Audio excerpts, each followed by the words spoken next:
सातत्याने पुणे शहरामध्ये भारतीय जनता पार्टी असतील किंवा हिंदुत्ववादी संघटना असतील, हे सातत्याने काँग्रेस पक्षाच्या कार्यकर्त्यांच्यावर, काँग्रेस पक्षाच्या मुख्य काँग्रेस भवनवर ज्या पद्धतीने हल्ले करून लोकशाहीवर, संविधानावर आम्ही मानत नाही, ही भारतीय जनता पार्टीची जी भूमिका आहे आणि या गुंडगिरीला प्रोत्साहन शासनाकडनं आणि प्रशासनाकडनं ज्या पद्धतीने मिळत आहेत त्या गोष्टीचा निषेध करण्यासाठी आणि त्याचबरोबर पोलीस प्रशासनाने काल झालेली जी घटना आहे, या पुणे शहरामध्ये दैनिक पुढारी सारख्या वर्तमानपत्राच्या मुख्य ऑफिससमोर आमच्या काँग्रेस पक्षाचे प्रवक्ते हनुमंत पवार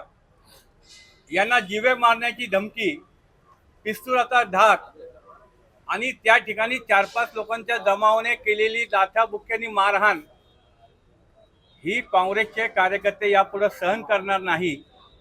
आणि यासाठी जर पोलीस आयुक्त किंवा पोलीस प्रशासन हे जर तातडीने पावलं उचलणार नसतील आणि पुणे शहरातलं जी एक सांस्कृतिक असं राजकारणातली जी एक पातळी होती, ती पातळी ज्या पद्धतीने घसरत चाललेली आहे त्याची सुद्धा दखल आपण घ्यावी, अशी मागणी काँग्रेसच्या सर्व नेते आणि पदाधिकाऱ्यांच्या शिष्टमंडळाने आज पोलीस आयुक्तांच्याकडे केलेली आहे।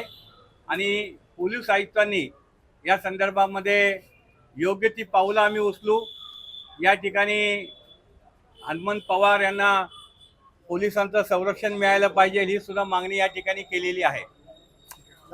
या ठिकाणी आज काँग्रेस पक्षाचं आमचं सगळं शिष्टमंडळ, आज काँग्रेस पक्षाचं आमचं शिष्टमंडळ याच्यामध्ये मान्य मोहनदादा जोशी असतील, मान्य रमेशदादा बागवे असतील, मान्य दीप्तीताई चौधरी असतील, मान्य अभिजित छाजेड साहेब असतील, मान्य संजयजी बालगुडे, मान्य चंदूशेठजी कदम, ही सगळीच मंडळी आज या ठिकाणी, बाकीचे आमचे सगळे पदाधिकारी मान्य CP अमितेश कुमार साहेबांना भेटले। त्याच्यामध्ये आमच्या 2 प्रमुख मागण्या आहेत। मागच्या 9 दिवसामध्ये काँग्रेस पक्षाच्या आमच्या काँग्रेस भवन कार्यालयावर दगडफेक करण्यात आली, त्यामध्ये आरोपींना कुठल्या प्रकारे अजून अटक झालेली नाही। काल आमचे प्रवक्ते हनुमंत पवार यांच्यावर जीवघेणा हल्ला झाला, तो सुद्धा पुढारीच्या कार्यालयाच्या दरवाजा झाला।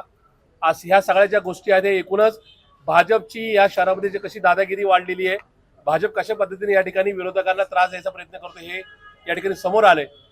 त्याच्यामुळे सत्ताधारी पक्ष म्हणून त्यांना कुठेही या ठिकाणी दिलासा देण्यात येऊ नये, ही मागणी आम्ही केलेली आहे। जे आरोपी असतील त्यांच्यावर तीव्र किंवा कडक कारवाई व्हावी, ही आमची मागणी आहे।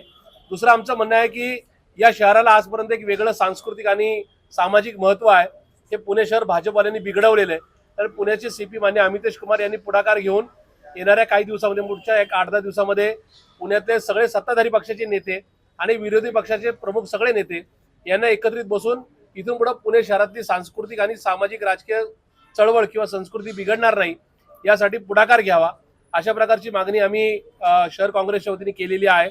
पुणे शहराला आता बदनाम करण्याचं काम हे भाजप करते, पुण्यातली दादागिरी, पुण्यातली कोयता गँग यांना पाठबळ देण्याचं काम हे भाजप करते, असा आमचा थेट आरोप आहे। त्यामुळे इथून पुढे पक्ष कुठला का असेना, सत्तेत आहेत का विरोधी पक्ष आहे, त्याच्यामध्ये कुणीचे गुन्हेगार असेल त्यांना ताबडतोब अटक व्हावी, त्यांना इथून पुढच्या काळामध्ये काही गोष्टी करायला मज्जाव करण्यात यावा, ही आमची प्रमुख मागणी घेऊन आम्ही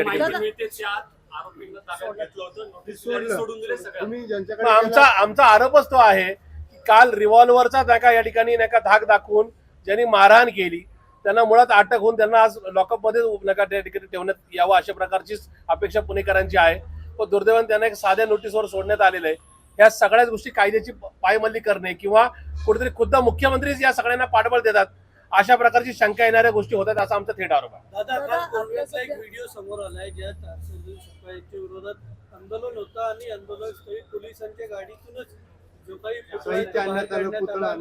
आंदोलन करण्यात आलं। या संदर्भामध्ये आम्ही एक जी याचिका शहर काँग्रेसच्या वतीने हायकोर्टमध्ये जात आहोत, त्याच्यामध्ये कशा पद्धतीने बायसपणाने काम झाले याच्यामध्ये तो व्हिडिओ आम्ही इन्क्लूड करणार आहोत की स्वतः PIच्या गाडीतूनच त्या ठिकाणी हर्षवर्धन सपकाळ साहेबांचा पुतळा हा जाळण्यासाठी देण्यात आला, म्हणजे इतर कोणी अडवतील म्हणून खुद्द PIच्या गाडीत तो पुतळा आणण्यात आला। चर्चेनंतर ती गाडीचा दरवाजा उघडून स्वतः PIनेच तो नका त्या ठिकाणी पुतळा नका आंदोलनकर्त्यांच्या ताब्यात दिलाय। हे कुठेतरी या ठिकाणी विरोधी पक्षाच्या नेत्यांना जोडा, तुम्ही काही करा, आम्ही पोलीस पाठबळ देऊ किंवा प्रशासकीय पाठबळ देऊ, अशा प्रकारच्या गोष्टी अधोरेखित करण्यासारख्या आहेत.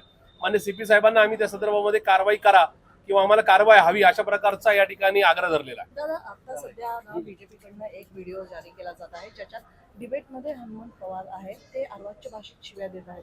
याच्यावर तुमचं काय स्पष्टीकरण तर या संदर्भामध्ये आम्ही हनुमंत पवारांशी चर्चा केली. कुठे अशा प्रकारे त्यांनी शिवीगाळ केलेली नाही. तो जो काय व्हिडिओ आहे त्याच्यामध्ये AI किंवा एकूणच नका त्याच्या संदर्भामध्ये मॉब केलेला असेल अशा प्रकारचा आमचा या संदर्भातले शंका येणारा प्रश्न आहे.